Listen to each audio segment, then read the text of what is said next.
Okay, may the force be with us. Yes.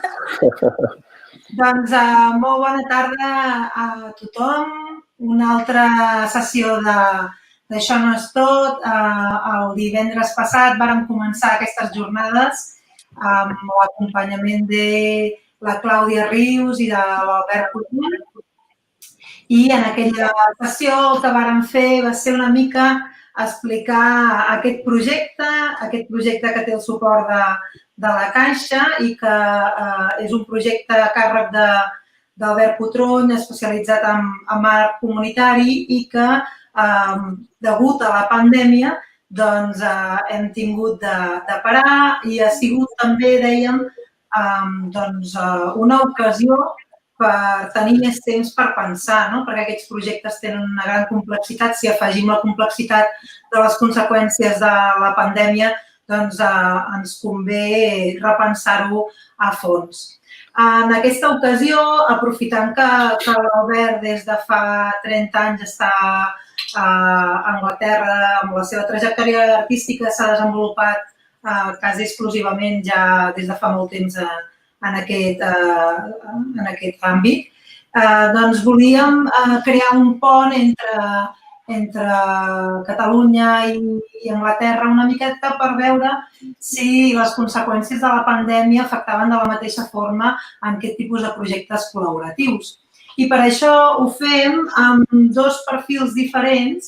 Per una banda, per artistes que tenen aquesta pràctica, com és el propi Albert, que és el que ha ideat Geografia i Memòria, que és aquest projecte que està parat, que està en stand-by, i també Seth Pilmot, que també és un artista que està duent a terme aquest tipus de pràctiques, i per l'altre costat tenim els que es van formar en el món de les humanitats i de l'àmbit cultural, que sí que han desenvolupat una part de la seva experiència professional en aquest àmbit, però que ha arribat un moment en què s'han inserit en altres àmbits i que això permet que d'alguna forma aquestes pràctiques i aquest bagatge del món de les humanitats contaminin de forma positiva com pot ser l'àmbit de la salut, en el cas de Guillem de Fac, o pot ser l'àmbit de benestar, com és la Rachel Hughes. I, finalment, tenim a la Marique Stidman, que és una curator, és una comissària i que també es mou entre aquests àmbits, però des del sector cultural. So, we are looking forward to listening to you and willing to learn about your experience in the field we are dealing with. So, welcome and let's start.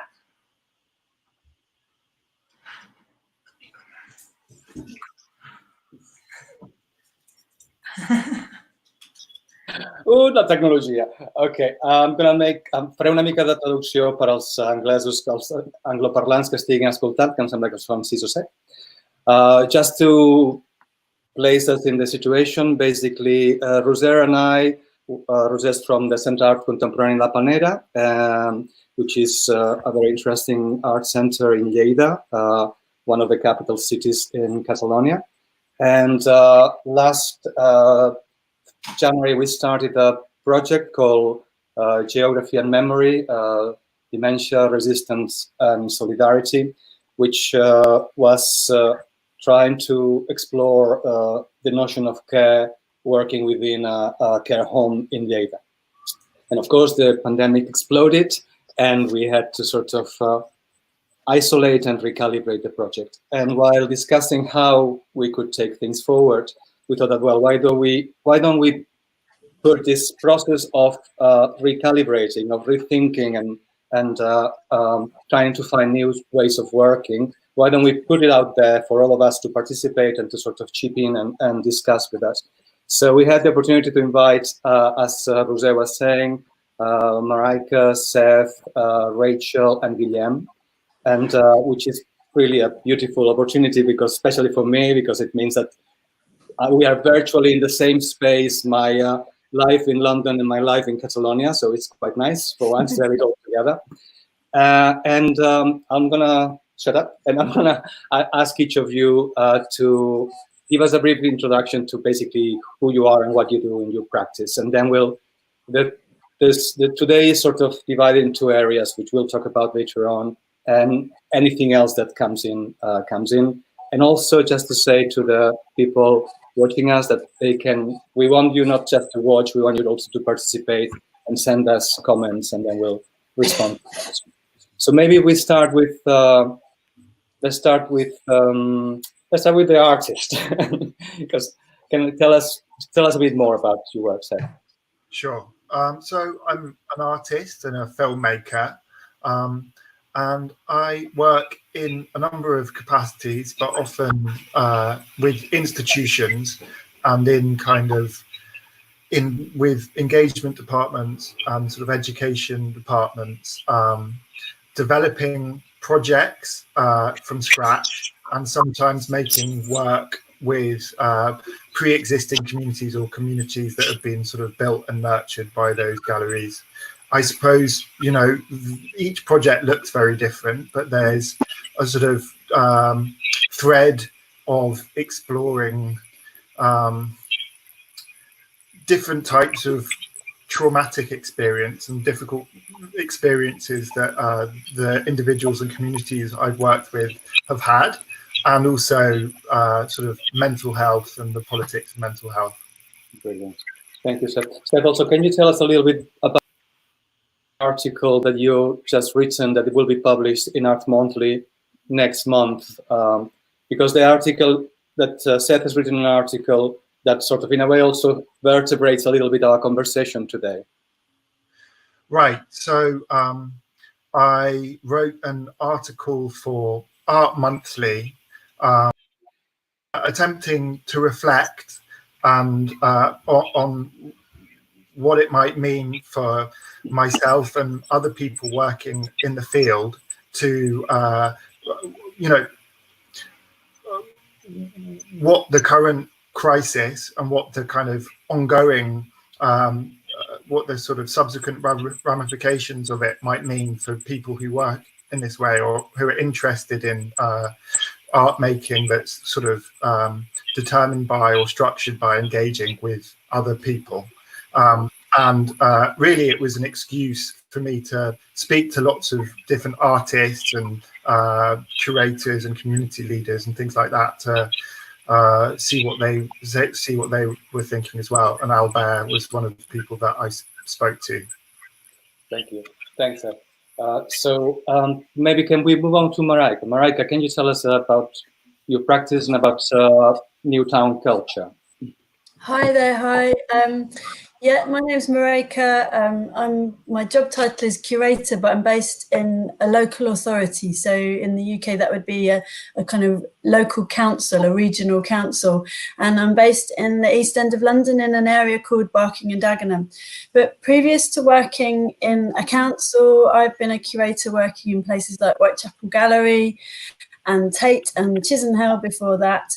I've been doing it for long enough, I suppose, to be able to kind of plot a trajectory, an evolution in terms of the space that notion of learning has occupied, and learning and engagement has occupied within galleries since the 90s, I suppose. I remember when I first started working in galleries, learning programs or education programs were delivered by gallery educators, and they tended to focus on notions of ways of looking, building collective responses to existing art, using existing art as a platform to express identity and so on. And then in the noughties, new institutionalism and relational aesthetics kind of hit the field, and I was definitely part of a group of people that felt excited about the possibilities of disrupting practices within learning and education in galleries, re-energizing kind of the political scope for art to disrupt and challenge the way that the kind of orthodoxies in institutions. But then I went through a phase of feeling really disenchanted again with all of that. There was a sense that I was over and over again working with artists who were kind of guessing about what was needed beyond the frame of the gallery, guessing what the political and social need was out there. We were often, as galleries, operating as some kind of service deliverers to councils and local authorities working with schools or adults with learning disabilities.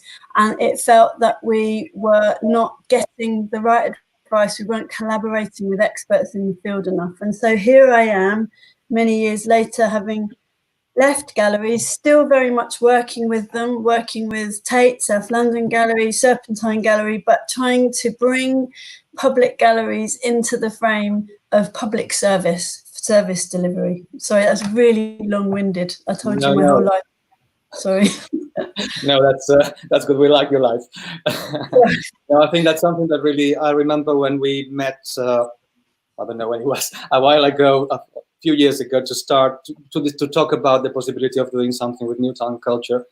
And I think that really resonated with me, this idea of being quite frustrated about working just in art circles, in art environments, within art institutions, and doing things that had an impact that could be powerful, but then would just happen at a moment in time, and be all sort of almost plugged in from thin air, leaving the artist to sort of come out with something quickly and make the magic, and then just poof, everything would disappear and nothing would remain. So yeah. That really was very brave, just to sort of put yourself in all of a sudden in a local authority situation, being in a way you did like an artist do. An artist also always is like this chameleon that is, or this infiltrator in a place that is not his place or her place, and has to try and make sense of it. And I think what you're doing at Barking and Dagenham is pretty much that, and very exciting in that sense. Thank you very much, Marika. Maybe linking to that, we could talk with Guillaume about the thing of art in health and arts. Well, if you tell us a bit about the program, but also that distinction that you were mentioning in this previous chat you've been doing before, which I thought was really quite interesting too, quite crucial. Guillaume. Sorry. Thank you. Yeah, it's typical. I was about to say that, first of all, thank you for inviting me to join this interesting conversation. And also, just as a preview note, I have to show my support to all the workers of the Balàfia care home that have been suffering a lot during this situation. So I want to also thank them from the Catalan Institute of Health, their service, their difficult times that they have been passing through. So yes, as I said, I work at the Catalan Institute of Health. So this is a health institution, and to make it short, we started to think about this idea of the arts being used in the health environments as a way to heal, or at least to help to heal, or for sure in a way to address the health challenges that we have and that we have to face as a society. So first, of course, we did the research, and we create a group of people interested in the subject. But one of the very first things that we realized was that it was not just to put together art and health. So that's the thing, and health. So we wanted to go one step further and to work in the arts in health field, meaning that we really want to bring the arts at the core of the health policies. So that's why we make this distinction that you mentioned, that arts and health and arts in health. So I think that it's very important because it's the big opportunity that we have now, that we can, and especially with this pandemic, we are clearly seeing how the arts have been so many things for so many people. A shelter, a way to connect, a way to survive. So we really want to use this force in order to achieve our health challenges. Thank you. Rachel, just coming back to you now, last but not least. Rachel is a lecturer in social work at Goldsmith University in London, and also is a collaborator and part of the team with Newtown Culture, the program that AIXÅ is curating. And we have worked in the past together on that program. Rachel, can you tell us mainly about your work first, and then you at Goldsmith, and then you work with Newtown Culture, and then perhaps a bit about, well, tell us that first, and then I'll ask you the next question. Okay. That's fine. So yeah, thanks very much for the invitation to participate. And as you say, I'm a lecturer in social work at Goldsmiths, which is part of the University of London. And we run training programs for social workers. So we run BA and MA programs and diplomas for people who want to qualify and then register as state registered social workers. And we also run programs for people who are already qualified and want to further develop their social work skills and knowledge. So we have students who have been on the front line in terms of responding to COVID-19 at the moment, and we're very proud of them and how they've managed that. And we're also very grateful to have very good relationships with local authorities in London who have supported those students. And the other part of the work that I'm doing, in particular with a colleague, Tom Henry, is work on the project which Marika is curating. And we've been asked to come in and help support the part of that project, which is really looking at giving a legacy to the project in terms of impact on the social care staff in Barking and Dagenham, some of whom are social workers, others are youth workers or youth offending officers. And we're trying to put together programs which will help their learning around art in social work. And I think we're also, and maybe this is partly a response to COVID as well, we're shifting very much to kind of knowledge exchange approach. So we really want to support the exchange of knowledge between artists and social workers and social care staff more broadly in Barking and Dagenham. So we're trying to do that. And we are working with different levels of the workers in Barking and Dagenham, so from senior managers to frontline workers, with the aim of promoting this sustainable systemic change there.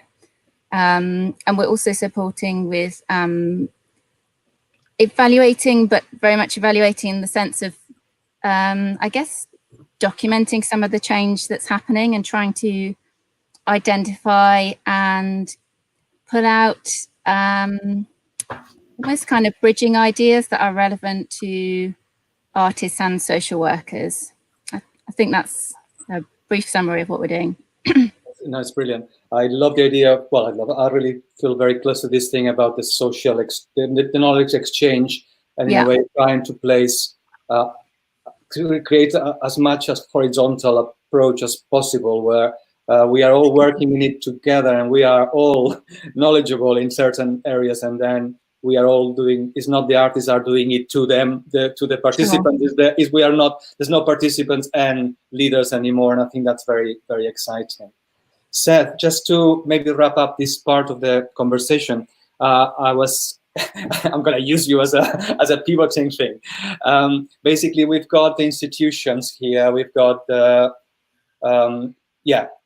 they are, in a way, as I was saying before, the artists, we are like this sort of rogue element that comes in. We don't have any alliance to the institution, the arts institution that may have offered us to come up with something. We don't know either. We are alien to the the health or social environment that we are going in, and also, of course, the group we're working in to start with, we are also quite alien. So maybe could you tell us a bit of how you see the role of the artist within this environment and how you negotiate that, being an alien or being actually, Well, I'll leave it there.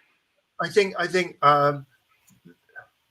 the word is negotiate, and it's a combination of having tremendous sensitivity to all these kinds of these contexts that aren't your own as an artist or creative practitioner. In you're often working in fields which you don't necessarily have an expertise in, or in institutions whose hierarchies you don't fully understand, where relationships already exist that are slightly beyond you, and you don't have a sort of traditional working relationship with any of the with any of the key players, essentially. So you have to be tremendously sensitive at the same time as having not so much, it's a difficult balancing act, but having sort of conviction in your uncertainty, and that you're bringing in a slightly kind of unknown quantity, for everyone involved, and that can be quite scary, and it's often very scary, at least in my experience, for the artist as well. But it's just to kind of to have the conviction in stepping a little bit into that zone, bit by bit, and bringing people with you. I think that there's two aspects that come out of that. One of which is being a sort of, a kind of creative refraction of the things that you encounter in the relationships that are kind of operationalized in your name, and to kind of turn things over in your hands, make what seems like normal working practices slightly unfamiliar. And the second thing, at least for me, is to have a commitment to the production of something which can speak as a work of art, slightly, however you want to document it, in whatever medium or form, but that has its own life beyond yourself and the context in which it was made, and the belief that must be an important fundamental of why you would want to work with an artist in these contexts. That's brilliant, Seth. There are two things that are there so crucial, I think, for all of us that work in these circumstances. The conviction in your uncertainty, I think, is a very important one. It's something that we should all carry a note while we are delivering something and we're in the middle of the situation and you are sort of going through that scary process of not knowing, and sort of, it's like, that it's very important to embrace that not knowing, and that to make that a very clear part of the process for all the participants, that it's okay, we are all going through this together in different ways. The institution, the artists, the participants themselves, the communities we are working with, or individuals you're working with. And also I think that's important, this thing about that in the end there is a product, there is something that lives beyond the experience, because the process is incredibly important, but also I think it's really a huge value in that, in having a product that lives beyond the experience, in that people can engage with it in a different way, and something in a way that you may have not foreseen. Excellent. No, that was really great. So what we wanted to also talk in this sort of, or discuss in this conversation mainly, is like how do we move on? How do we embrace what's happening, in a way, the scenarios that are starting to open to us after this sort of period of suspension is also fresh and new and so scary at the same time. And how us that work with people and that have made of creating communities, like sort of temporary communities by working with groups and doing things, how do we all of a sudden rejig our processes to make the most of it? And maybe I'm going to start this second section with 2 quotes, one from Seth's article and one from Roger. So I would just quickly read it. Seth says in his article, socially engaged artists and curators whose work relies on interpersonal relationships and the physical proximity of people have, like everyone else, been given pause by the COVID-19 crisis. When your primary material, people, is taken away from you, how do you continue to work? And then Roger said in another talk, because of course we are all immersed in these different online conversations, she was saying, well, art is nothing else than another way to communicate. It's nothing else. It's nothing other than just a way to communicate. And therefore you need someone on the other side to engage with. And sometimes a flat screen doesn't quite cut it. So one of the things that have been happening is this, that we are going online. We immediately, the first resort is just to go digital and to, for galleries and museums and institutions to start uploading lots of material online just to cover up almost for the impossibility. If something's happened, so the rug is being pulled out of our feet, and the first thing is we just run around like headless chicken and put a lot of material out online and organize these conversations like the one we just organized. At some time, it feels also that can be like a smoke screen to prevent real interaction. And also, we were discussing that with Seth when we were talking for his article, that can also promote a lot of inequality, because we don't all have access to and the savviness to use the digital media. And at the same time, it may sort of lock us in our communities, that instead of just trying to engage with the other, because we have a very sort of strong and small circles. So, Seth, I wanted to ask you about the project that you were doing with Serpentine and what happened and how you had to deal with that. How did you arrive to the decision of cancelling the project? Yeah. If you're okay with that, of course. And also you were mentioning in your article about Cubit's approach. Cubit is a gallery in North London Right. for all our Spanish listeners. Yeah, so. Sure. So I was working on a project with Serpentine Gallery about anxiety and radical approaches to kind of exploring issues around mental health with very young children. And we didn't see it coming, but everything was overtaken by a much more extreme, I don't know, global anxiety while we were doing it. And we were very far through the project, but we just kind of got to the limit of, the production, the moment of producing the final thing. And suddenly, suddenly COVID hit. I was very aware of it. I mean, I'm not like a sort of, I'm not like an oracle, but I have Italian family, and my partner is diabetic. So about 2 weeks before, my friends were all kind of agitated by stuff, I was very worried about things happening, and the same with the people I was working with at Serpentine, the curators I was working with Serpentine.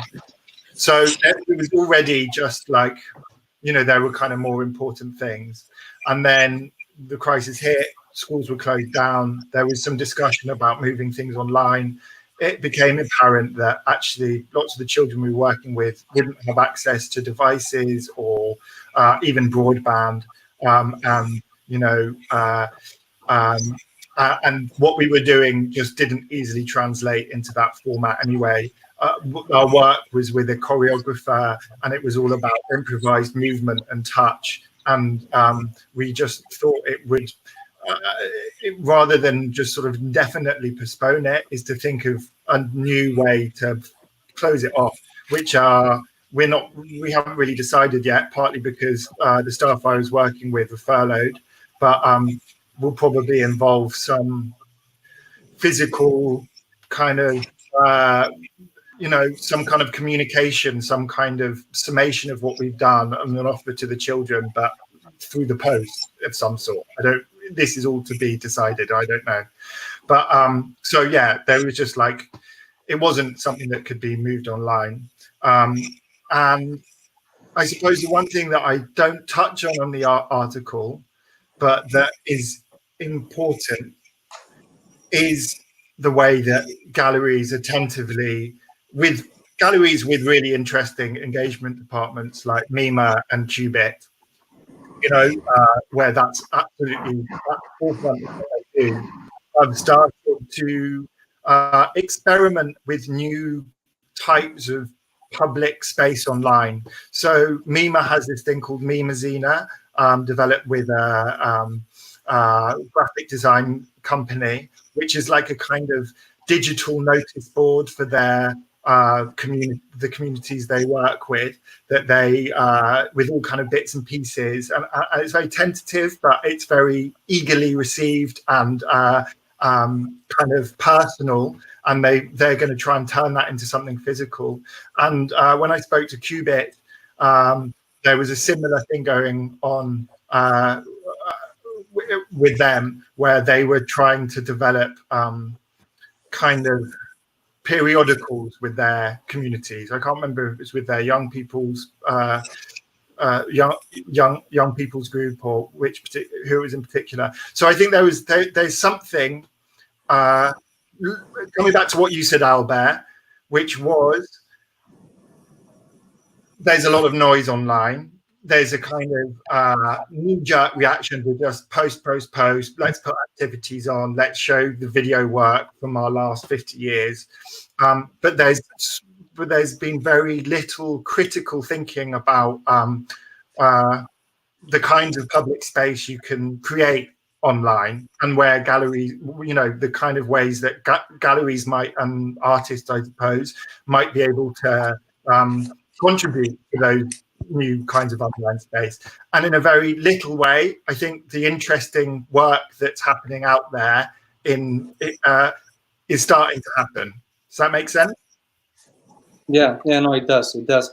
And also brings this thing about what you were saying about your project could not be moved online. I mean, this is that we have to also accept that these things don't have an immediate translation. I mean, this thing about whatever we'll need to do, it will have to, if we have to use the digital, it has to have, we have to think about it basically. It has to be according to the digital way of doing things, and has to be it has to be somehow tailored to that, so it works.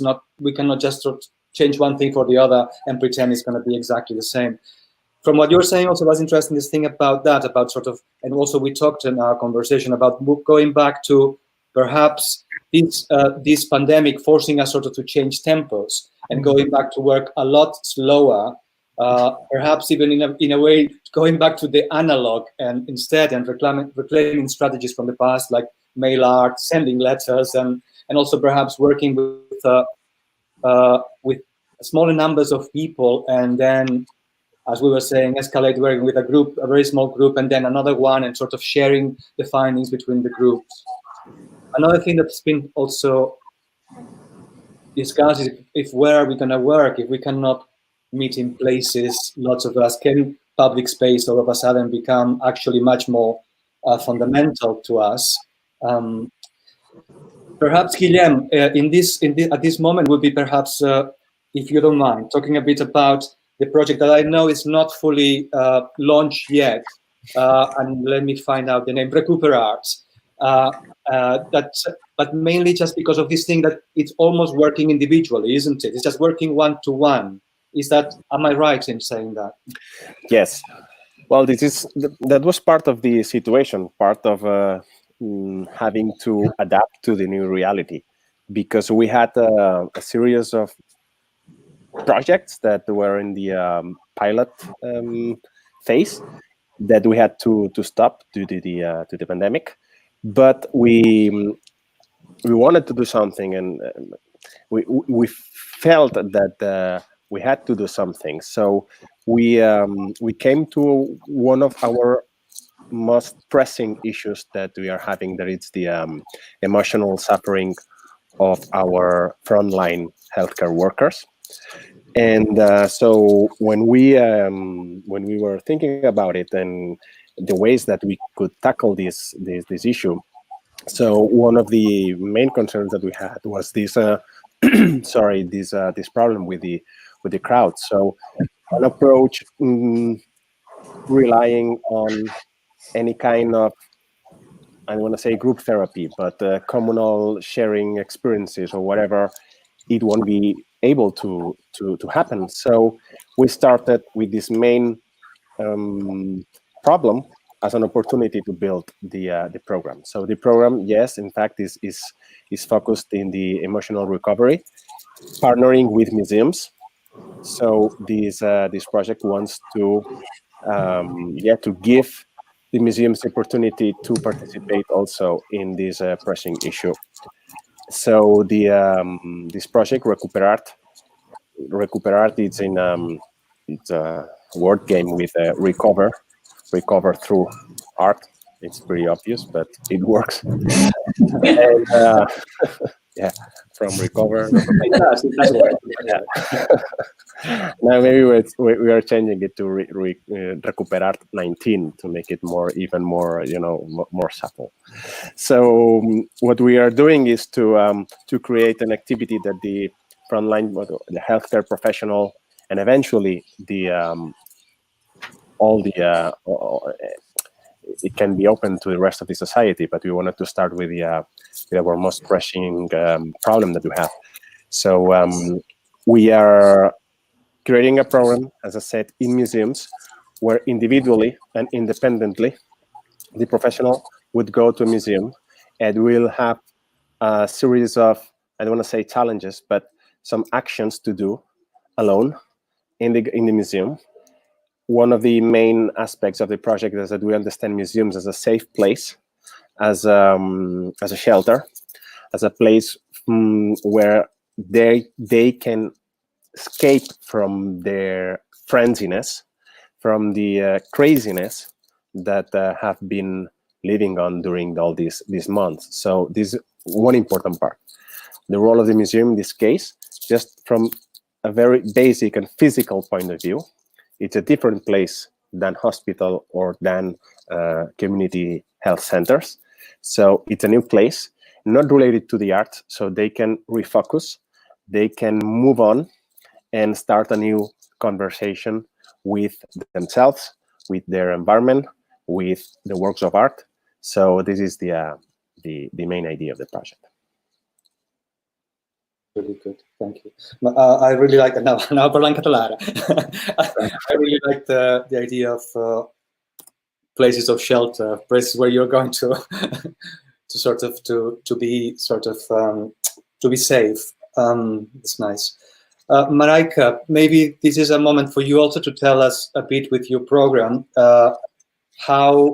what are the challenges? Because I mean, we talked about that on our last meeting with you and Rachel about the challenges that the New Town Culture program facing. You also explain a bit more the groups that you work with. Okay. So then people have an idea of what we're talking. And then also if you have started to think of possibilities of how to move forward within this new space.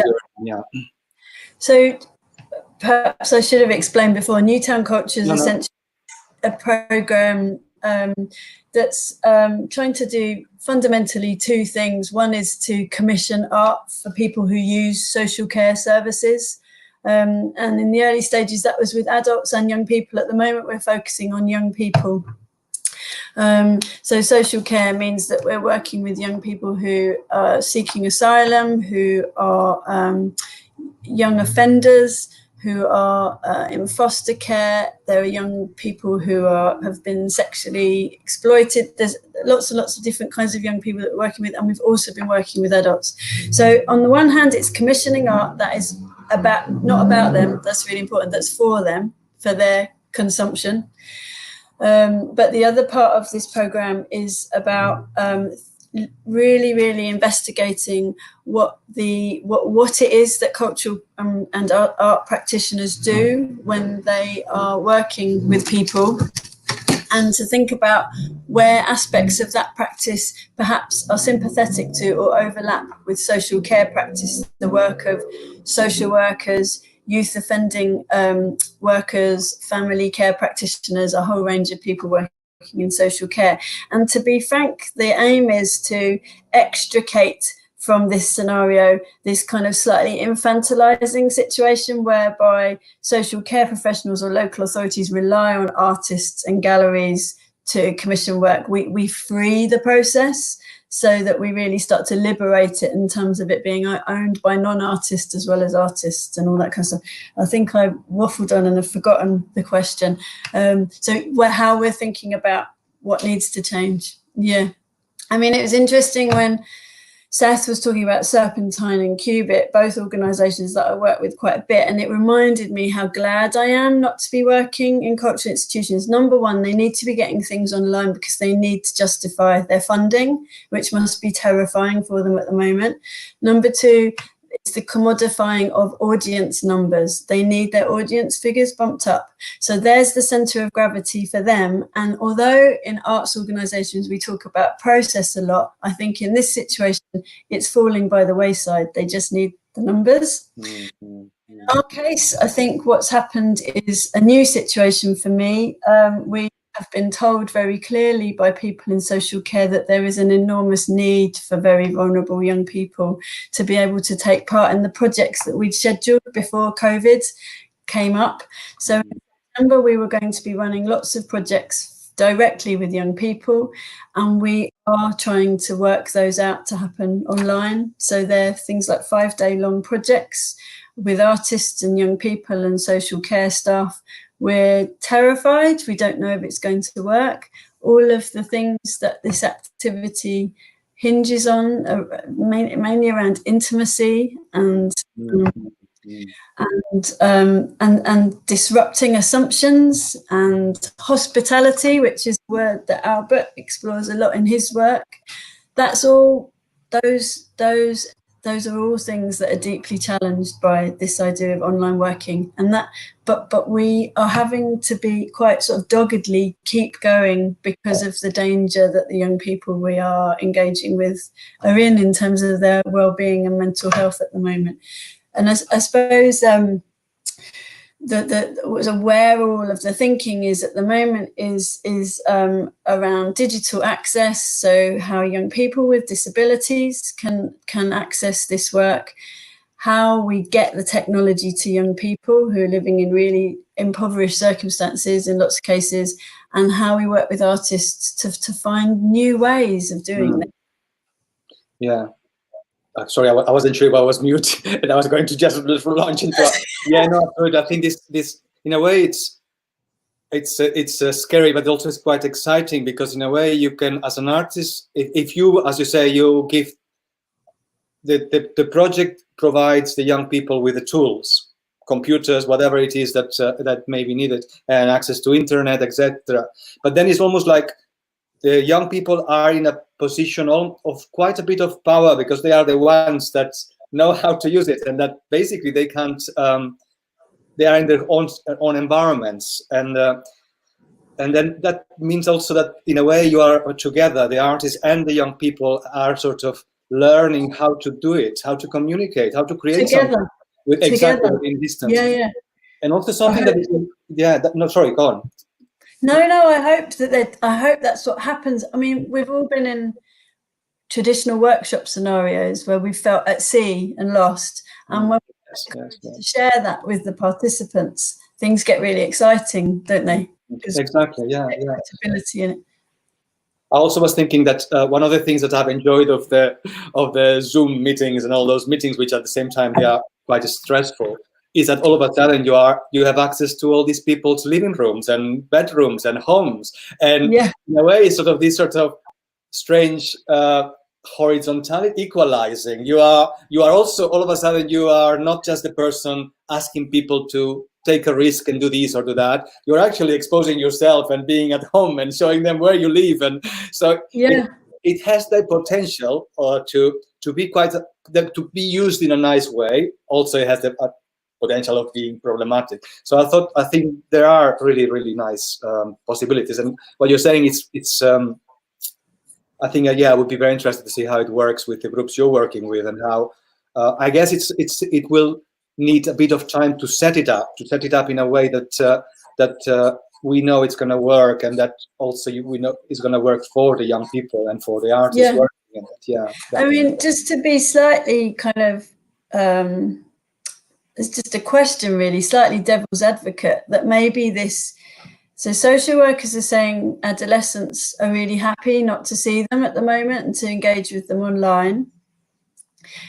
Most teenagers don't want to talk to adults, and sometimes they need to, so you could sort of talk about whether or not that's a good thing. But anyway, so as you say, young people potentially in a comfort zone of some sort dealing with us digitally.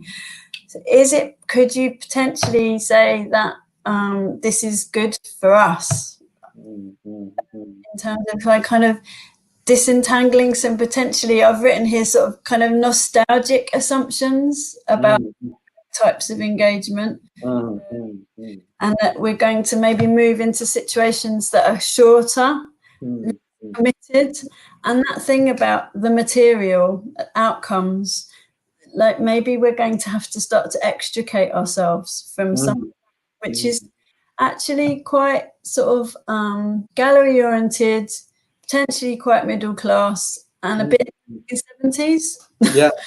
No, I totally agree. I think this is really an important point. We're having a similar-ish discussion with this project in this care home for older people and some with dementia called Balàfia II of Lleida. We're having all these conversations, and we were just discussing, maybe it's about me just finding something that is incredibly easy and accessible, like WhatsApp, or something that people use all the time, the family members, the residents, perhaps, the workers to the carers, and then me sending instructions, creating some groups, I'll send instructions, and they have to run with it and do whatever they want to do with it. And then, in a way, the art is losing quite a lot of control of the situation, which is quite, I think it's amazingly good. Of course, I feel like, oh my God, but I want to know what I'm doing. So at the same time, I think it opens this really fresh, as you are saying, possibilities. And going back to the young people, in a way, they are used to communicate, to create communities through their mobile phone, communicating through Instagram, through WhatsApp, through images. So in a way, perhaps, as you say, we are romanticizing a little bit where we come from, and it's a little bit very, as you say, white and middle class. Possibly, yeah. Time, I think we don't have to lose the making and the seeing each other. Yeah. Before I go to Rachel, we just had a couple of messages from Lucy Steggles. Lucy Steggles is an artist that also lives in London, and she was saying that when we were talking with Seth about the programs at Qubit, the Qubit Gallery, that she's actually working with in one of those programs, which is the Elders program, and that is going really well. Hi, Lucy. Really good to have you here. Rachel, also to think about how you, not just with Newtown culture, but also with the social work at Goldsmith. Well, how are you working with young people or not so young people that may want to enter the social work arena? And also, how are you thinking of approaching that possibility of things being quite digital, not non-presential, not face-to-face, not non-physical for a long time? And then something I forgot, I missed, I wanted to ask you before, and I just went through doing circles. The first time we worked together, we were doing a project for Newtown culture called Make Your Own English, with a fantastic group of young refugees that didn't speak much English. And one of the things you told me at that point is that you had an experience of social work from the past that was really much more creative, much more risk-taking, taking risks, and much more relational. And that now we are in a place where social work is very bureaucratic and very, it doesn't have that much to do with reinventing something or trying to find something, in a way that the strategies that social workers used a few years ago were quite similar to art strategies, and that you being part of Newtown culture with Marijke was about trying to change that and bring that back. So I'll shut up now. If you can tell us something about that, that would be brilliant. Okay, yeah. So I think that you wanted to know how we're going digital at Goldsmiths in terms of supporting the social work students. And I guess, you know, the answer is that we're not quite sure about it yet either, because we're traditionally a program that has been based very much on experiential groups. So we feel that group work is very, very important in social work. And those groups have been kind of, you know, live face-to-face groups.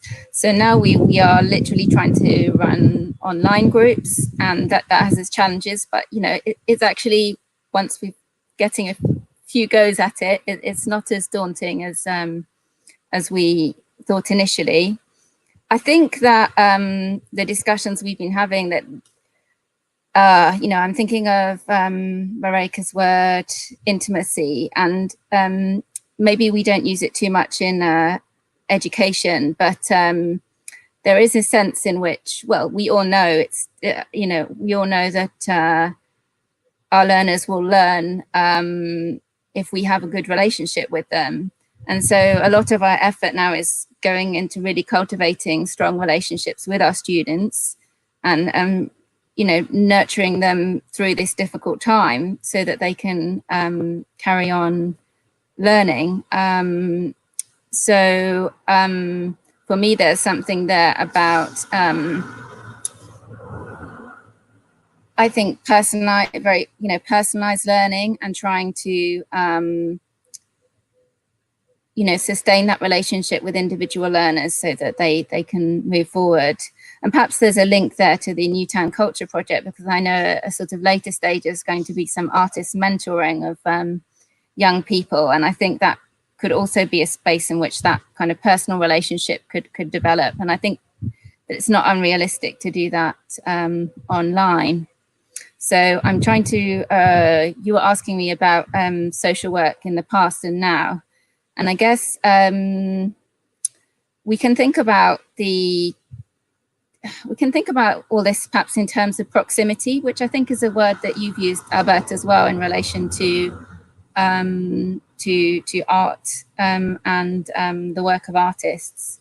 And I think there's always been a tension in social work. Jo Warner, who's a social work researcher, she's written a little bit about this and talked to a group I'm involved with about this just before the lockdown, actually, about the history of social work and how we've always had this tension between people who felt that we should be very, you know, proximate to social work service users. We should be living with them in social work community, in local communities, and we should be going through experiencing the same things that they experience.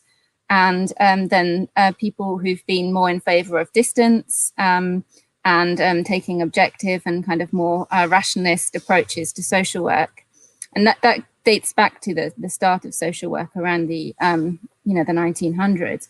So moving that forward to today, I think that we're at quite a turning point, certainly in UK social work. So even in the last 10 years, I mean, about 10 years ago, I did some research with people who have very profound intellectual learning disabilities and physical disabilities, and the people who were supporting them, their paid carers and their family members, and people who identified themselves as their friends. The study was really looking at this idea of friendship and how these people kind of disrupted traditional notions of friendship, because they were people who were non-verbal. They were people who couldn't, they maybe lacked self-awareness to declare themselves somebody's friend, and yet they had these relationships, and there were people there who were identifying themselves as their friends. And the difficulty there was that a number of the professional care workers found it very difficult to talk about the people they work with in terms of friendship, despite them having these incredibly close relationships with them. And there was a very strong professional boundaries discourse narrative about not doing that. Now, moving so that was around 2010. I was doing that research. And, you know, just a few months ago, we had a blog by the chief social worker using the word love. So, you know, we're shifting back. Maybe we're always going to do this cycle, but we're shifting back. And that's really exciting. And I guess I just want to say that I think that we shouldn't be too worried about the digital, the shift to digital interaction, because, you know, one thing you can do with the digital interaction is you can see people's faces, and a human face places an ethical demand on the person who sees it. You know, Levinas says this, the philosophers say this, and we see it. I'm involved with a small charity that works with people with profound learning disabilities, and we have this amazing Facebook community of practice, which is currently full of these amazing videos of people with our profound learning disabilities smiling and laughing and saying, we are here, you know, we are here, and we are still here in this current crisis. We may be locked in our care homes, but we're still here.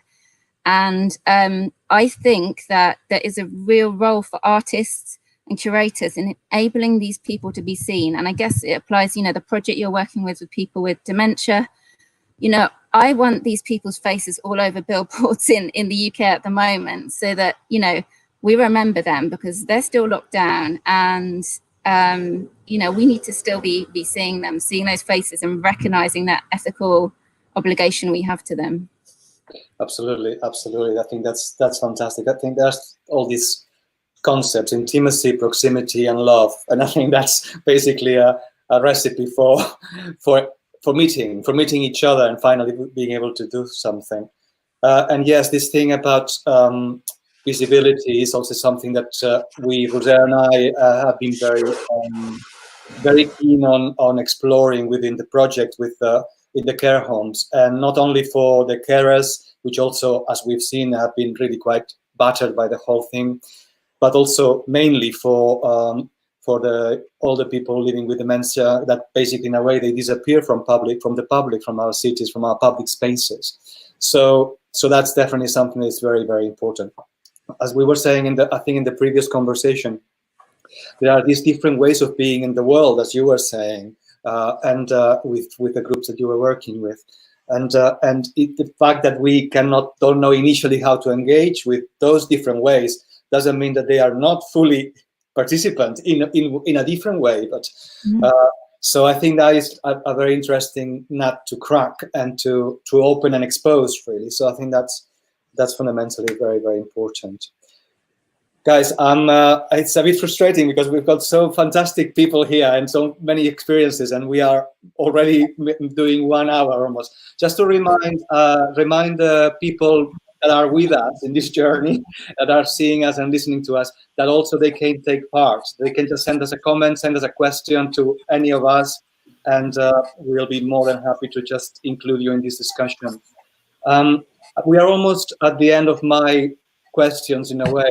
And the last chapter before we wrap it up was about thinking about the society that will be emerging after the pandemic, and would it be a different society to work in or to work with, and if the economic crisis that will be coming after these and all that creates a scenario of unrest and inequality, will that bring challenges, obviously, for our type of work, but also opportunities for work in situations, in social institutions, in the health sector too. I wanted to just also mention a quote from another conversation that Rosé had a week ago or 2 weeks ago, and in a way encapsulates this dilemma now. She was saying, we have now become very obedient because of having to be locked in for our own health, etc. And that obviously can derive on a huge loss of social rights and liberties in the near future. But also we have become very vulnerable because of the virus and the possibility of infection. And therefore we're perhaps more in tune or more open to understand and take into consideration other groups in society that are more vulnerable than us. So do you think, in a way, thinking about your practices, that participatory art practices have a role to play in this? And perhaps I wanted to talk to Seth first, give the field to Seth first, because he also mentioned in our conversation about, he interviewed a young artist who was saying, well, the issue is that the people that are okay are the ones that can access help. The people that are not are the ones that find it more difficult to access help. And therefore, this sort of big inequality is going to grow even bigger. And will young people feel that they are completely hard on and paying for keeping old people safe? And what will that bring? So, Seth, I'm shutting up, and you are telling us. What's the question out there? There's no question. It's basically, because I'm not young, you can illuminate us on that sort of comment, those conversations you had with a younger generation of artists thinking, what's going to happen here? Yeah, I suppose, you know, the crisis has coloured in all kinds of fault lines in our society, and there's this odd contradiction where we're all feeling a kind of slowing down and the benefits or negatives of that, but a suspension of things, when really what's happening socially and in terms of our society may be a dramatic acceleration of things that were latent.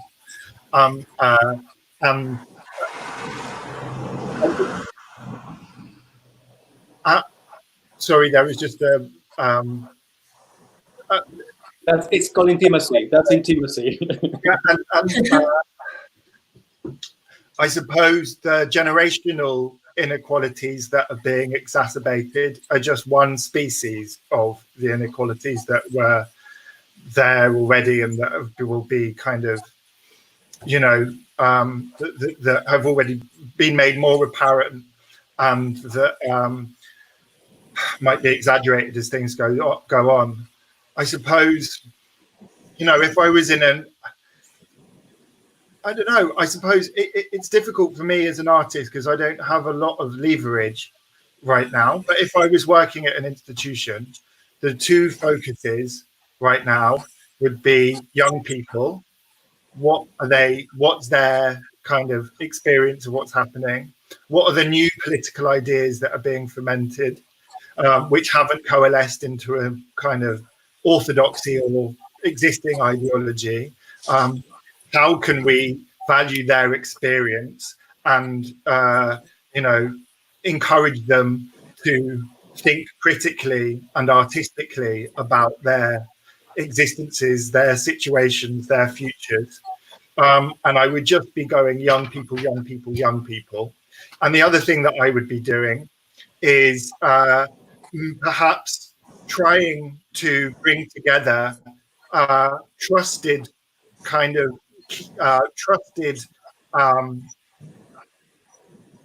key individuals from the various organizations and communities that you might work with, and bring them all together and try to do something online now, which is very simply just an open-ended question saying, how do we do this? How do we communicate? What's it been like?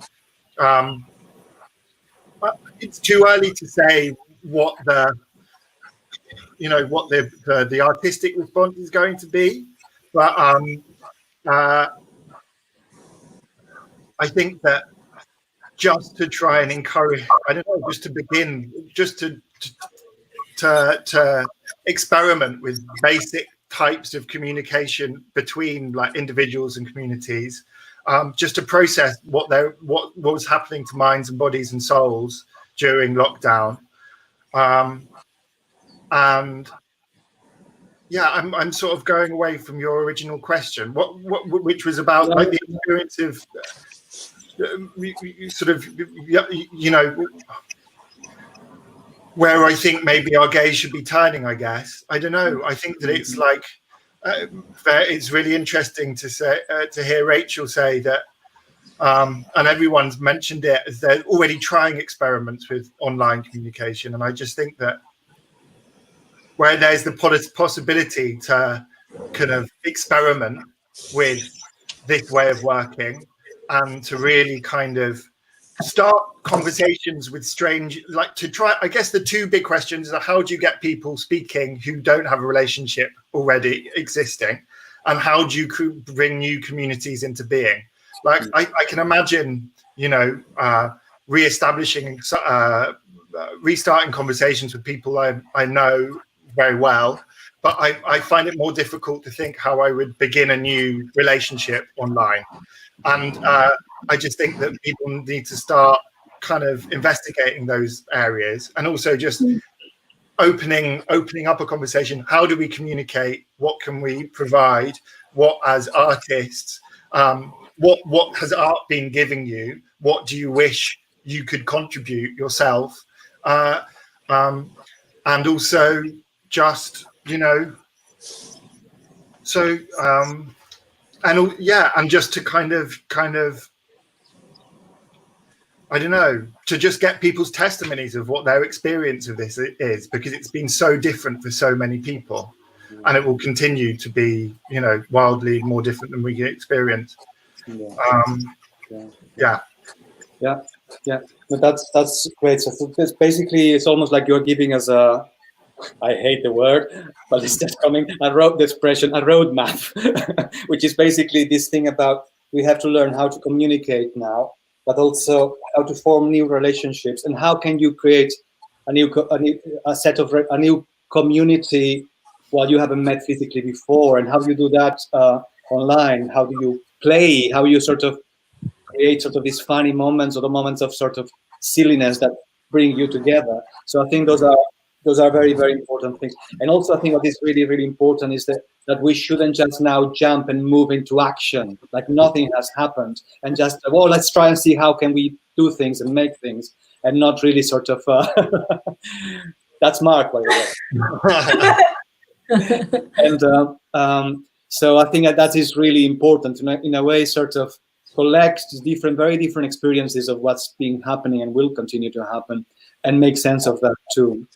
I just wanted to, I'm aware that we are already over the hour limit, and I had a last question to everybody, but feel free to answer this question or just to add to what Seth has said. It's like this idea also that comes from Seth's article, obviously, to move forward after now we've started to move out of this moment of suspension. Moving forward, what do you think institutions, artists need to sort of shed out, leave out of the equation, and what new things you want to bring, what to leave behind, what to sort of keep from our previous experiences, our previous way of working? Sorry, bad question. I had an idea about, I don't really know where I'm going with it, but these conversations online are very structured. We're all being very polite. We don't talk over the top of each other. We don't tell many jokes. There's a kind of weird new etiquette. But conversely, social media is chaotic and vibrant and bonkers, isn't it? And there's something that we need to do to bring, to start to so in terms of what we preserve from before this crisis, I think we need to start to continue what Seth said as well. We need to kind of jump in to this online thing a bit more bravely, I think. So, I mean, I was just thinking about a really sad thing is around like the way that young people are communicating at the moment in the context of gang violence and crime, and their communication networks are incredibly elaborate and well organized, and we are now trying to start a conversation with young people online through our projects, but they've got it sewn up already, and we need to sort of move into those scenarios more, if that makes sense, to move into that chaos more. And there's just one last thing, which is Rachel's helping me do this at the moment, because our projects in some ways I feel is going to be improved because of the crisis, because a lot of the training we were going to do for staff isn't feasible online. And so Rachel's talking about kind of developing kind of flattened communities of practice sharing, so artists and staff. So there's something in there about, I think online does that again, doesn't it? You don't look at this screen and know who the chair is necessarily. You don't feel, I mean, you know, there are things that we can gain. In and out. Yeah. The flattening of hierarchies, and a more fluid approach to what expertise is, I suppose. Like who the expert is and more opportunities to share it. I think those are two important things, and the fluid. Who is the expert? I think that is really good. Like, it's a sharing of expertise, which can make things much more interesting too. And the flattening of hierarchies is something that we've all been trying to do and never succeeding in our actual dying model. Yeah, brilliant. No. Is there anything else, Rachel and Guillaume? Guillaume, or I could say something, but please go first. Oh, okay. So I'll go. We're so polite. We are flattening. Yeah. So I guess what would I like to end with? I think maybe a kind of completely different point in a way, but something that I feel, you know, in this crisis, although they are not being recognized enough, still there has been some more recognition of frontline social care staff, more than there's ever been in the UK. They've been visible. They're not being supported still, but they're a bit more visible. And I think what has really come home to me in that is the extent to which art is care and care is art. So when I see you know, TV or video clips of these carers and you know, reading about people working frontline, I really see that the artistry that goes into their care too. And one of the images that is going to stick with me from the height of the pandemic is of was a BBC clip of a young woman, 17-year-old care worker who had she was locked down in the home. She decided to move into the home with the people she looked after. And for one of these residents, she had got printed a cushion with the photo of his wife's face so that he could hug his wife. And for me, that was an artwork, that cushion that she'd produced, and the care and the kind of thought and the curation of that really, it brought home to me. I think art is care is art, and there's so much room for further, you know, work between these two disciplines, two spheres of activity.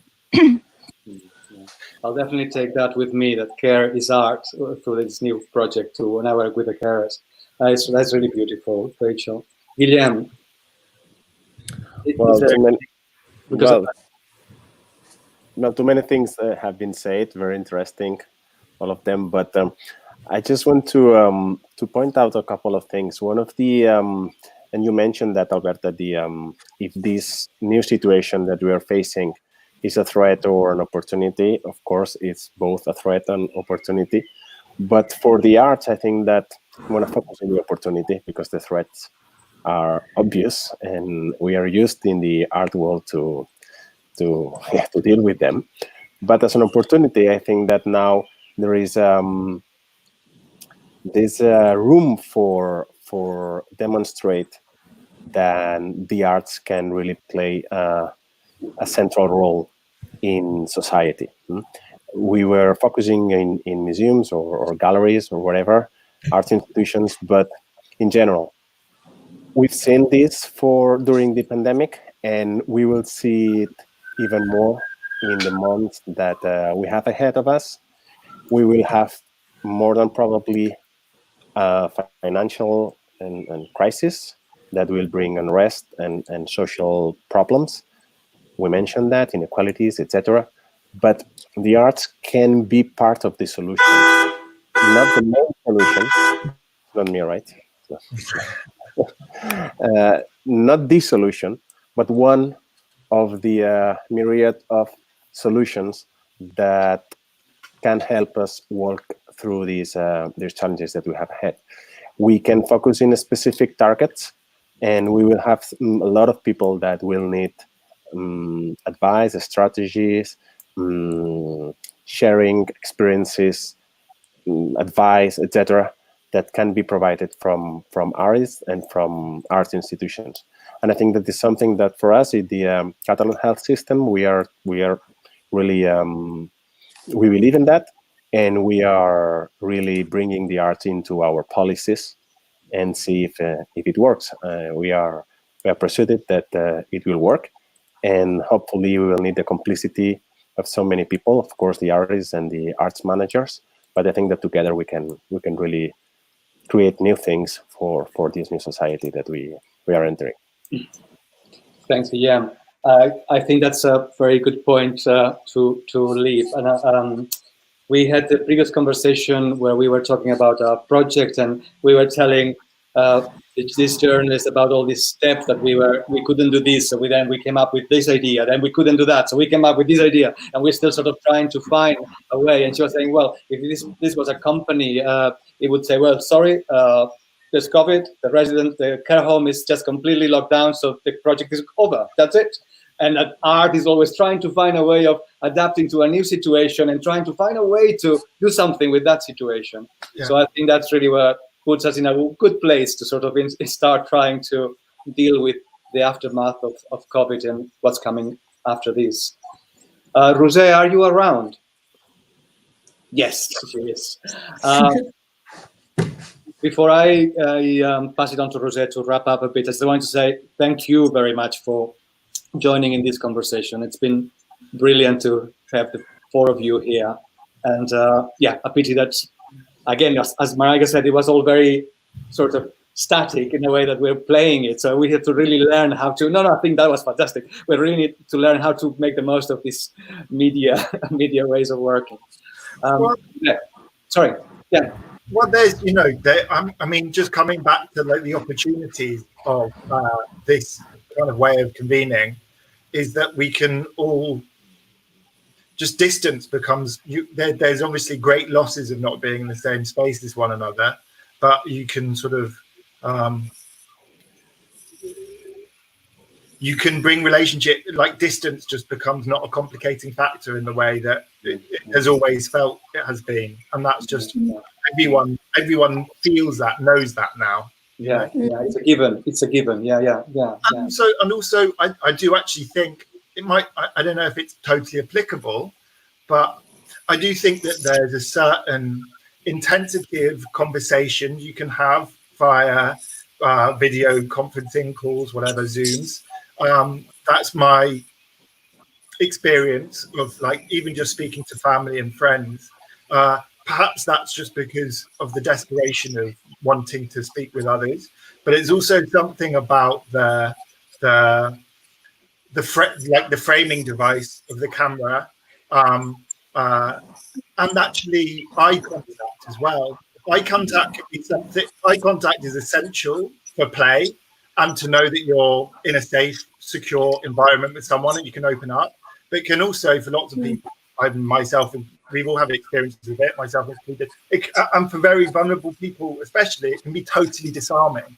It can be absolutely, it can be nerve-wracking. And there's something about having this filter to be looking at you, Albert, but you looking deep into my eyes, that allows the kind of, that can allow a sense of security and an openness for conversation, which has been interesting for me. And that's not, it's not just I've often found I haven't fallen just into chit chat. There hasn't been a lot of small talk. Maybe that's true. There hasn't been, we live in such, there's so much going on. And that's not to say that small talk, chit chat isn't important as well, but that's potentially there are facets of this way of convening and communing that are like that are slightly different and potentially bring out different qualities of conversation. Yeah, totally. there's an element of security also, of safety in a way too. You're in your environment. Nobody can really, in a way, sort of cross that limit of that safe distance. Oh no, don't get too close to me. So you can get as close or as safe as you want. So I think, yeah, so you can open up a bit more if you want. So yeah, I think you're right. I think that's a really good point too. Anything else?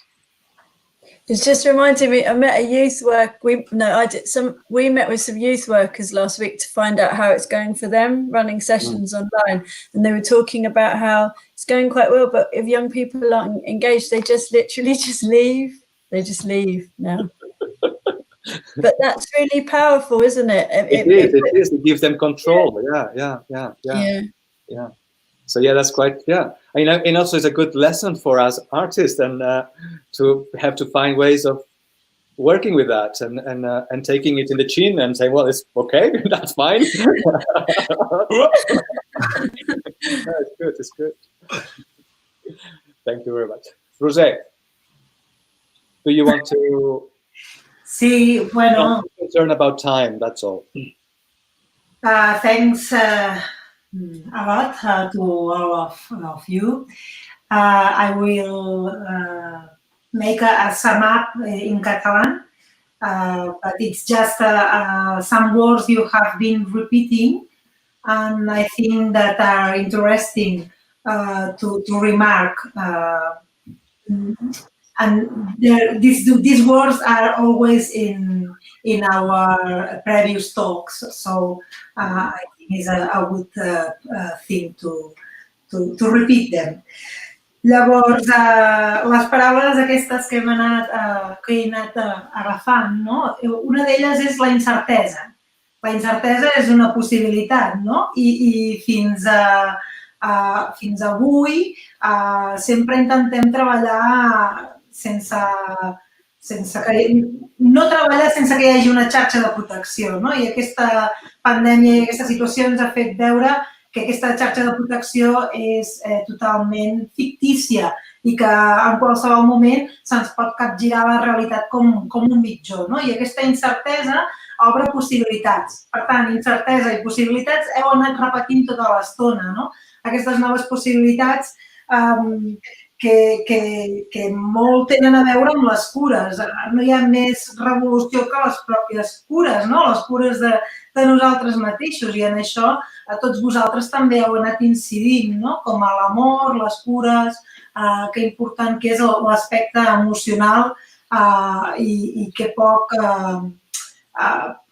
el tenim en compte en el nostre dia a dia. Per això el Guillem també deia: tinguem molta cura dels treballadors sanitaris i que puguin trobar aquesta via nova de sentir-se acollits en aquest entorn segur, que deia ell, que és un nou entorn per a ells, però que és completament diferent amb el seu dia a dia, que són els centres sanitaris.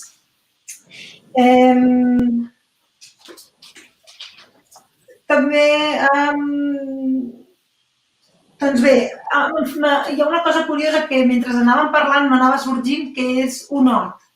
I és un hort que l'has de cuidar a poc, perquè com també han anat sorgint aquests projectes necessiten del seu temps, que també ho dèiem amb la sessió prèvia, que hem d'establir la confiança necessària perquè això pugui funcionar. És un hort que és slow food, que no serveix que hi fiquem fertilitzants. És un hort que ha de ser disruptiu, també molt important, que podem fer molts tipus de pràctiques artístiques, però el nostre objectiu és que sigui disruptiu i que realment signifiqui un canvi i que sigui transgressor. I per això també m'agrada molt, Albert, que tornessis a treure aquesta cosa de quan tenim por podem funcionar de dues maneres. Una, que siguem molt obedients i que acceptem aquesta repressió, si és que n'hi ha, o l'altra és que ens traguem tots els complexes i anem a per totes. Llavors, aquesta doble possibilitat de funcionar, jo crec que s'ha donat les dues a la vegada, que és una cosa com a molt estranya, no? I amb aquest hortet, doncs, m'agrada pensar que abans es considerava com a males herbes, no? Doncs també són herbes que tenen molt de sentit. I no us ho prengueu malament, però Guillem i Marica i Rachel seríeu com unes males herbes, no? Perquè teniu aquesta cosa d'anar polonitzant a l'hortet, però que teniu molt bona funció, Així que, res, jo me quedo amb aquesta idea de l'olent, de les cures, de tenir molta cura de tots nosaltres i de com podem funcionar millor. I després una altra cosa que si els hi pots traduir, anirem més ràpid, Albert, que és aquesta cosa de funcionem molt per targets, no? Els joves, les persones amb discapacitat, els sanitaris. I això és imprescindible per fer projectes acurats amb un col·lectiu, però jo crec que potser és utòpic, però com a objectiu final crec que hauríem de tirar cap a algunes activitats que fossin totalment inclusives, que barregéssim en els col·lectius, perquè si no potser acabem creant quasi com una discriminació positiva. I no és per a res, no té una funció inclusiva, que d'aquests projectes d'això es tracta, d'empoderar, de visibilitzar i de que sigui inclusiu. Llavors, no sé si vols llançar-los per acabar. Rosé was saying that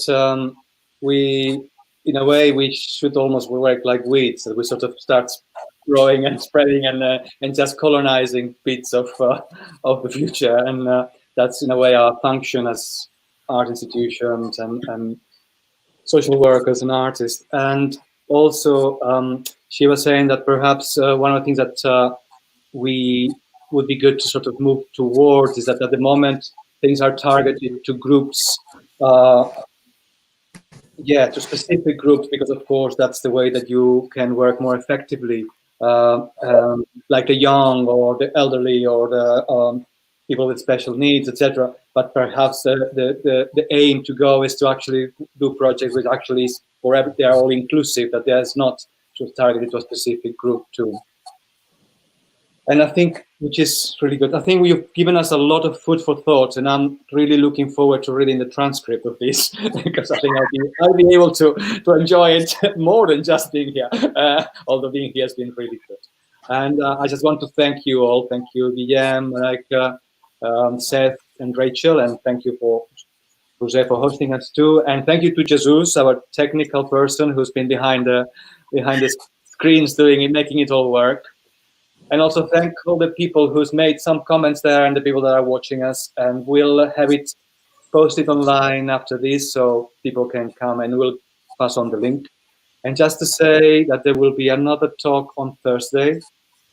And this one is with the head of the Balàfia II care home, and with also a psychologist that works for an organization called School of Carers, that basically is working with family members and people that are experiencing extreme moments of like near death and also processes of deterioration. And we are trying to find a way of working together within the project Geografia and Memòria. So thank you very much. And I'll be emailing you all after this, because these events are very abrupt. Adeu a la gent en català. Bueno, adeu a tots, ja ho dic jo, no adeu. Me'n vaig a treure males herbes de l'hort. Has d'anar a plantar més. Bueno, que no ho he acabat d'entendre, però aquí tinc l'hort i per si de cas vaig a treure males herbes. Vinga. No les treguis. Bye, everybody. Thank you very much. Bye. Thanks so much. Thank you.